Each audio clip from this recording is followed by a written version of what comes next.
Are you making this crucial showing mistake?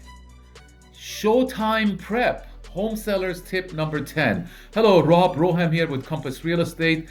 My final crucial tip, the Showtime prep checklist.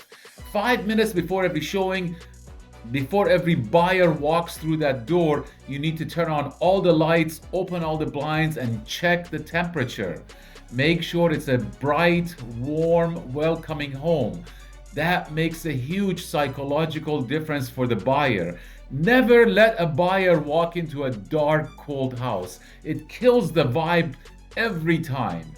Rob Roham here with Compass Real Estate, 35 years in the business, 1,400 properties sold. If you have any questions, concerns, or need more information, please call, text, email, DM me, or subscribe right here. Thank you and have a great day.